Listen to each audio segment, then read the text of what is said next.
Okay. Hey, everybody.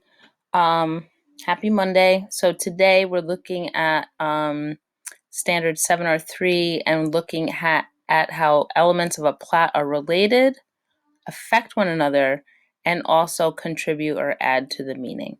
All right. So before we can understand what that standard is asking us to do, I want to go over some vocabulary. So plot, you should be familiar with, but it's basically just, what, no, we don't need to scream, what happens in this story. That's all basically a plot is, right? You guys should also be familiar with this term, dialogue, right? Dialogue is just a conversation between two characters. And this chapter happens to be a dialogue. 1 second, babe. A dialogue between two characters for pretty much the entire chapter, which is why we're focusing on dialogue.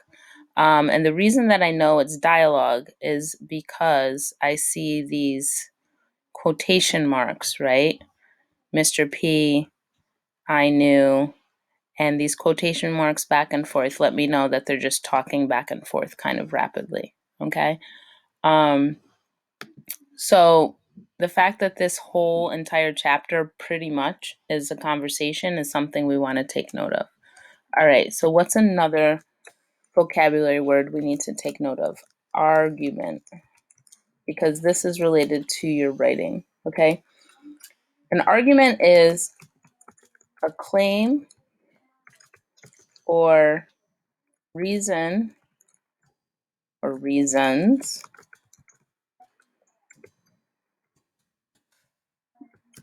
that must be proved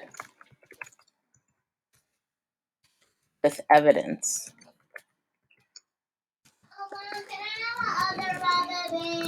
It's usually controversial or can be like make people mad. Like there's a lot of different sides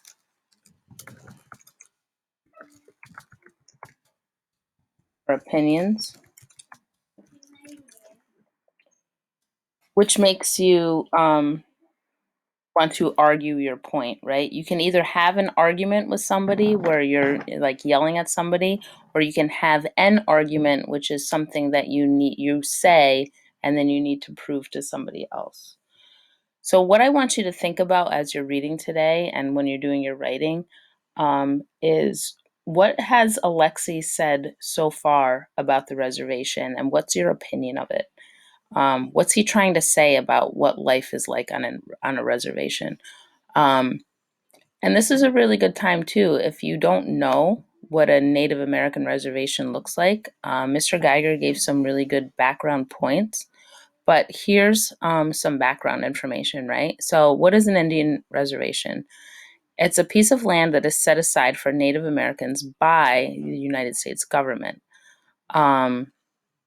We all know that Native Americans were here originally before the colonists came over from Europe. And actually, now there are around 326 reservations in the United States. Kind of sounds like a big number, but considering they took over they inhabited the entire continent of North America, it's really not that many, right? So I want you to look carefully at how Alexi so far has described how it is living in a reservation and consider that when you are doing your writing. Okay? So next, I want you to click the audio for the model and we will continue the lesson there. Thanks.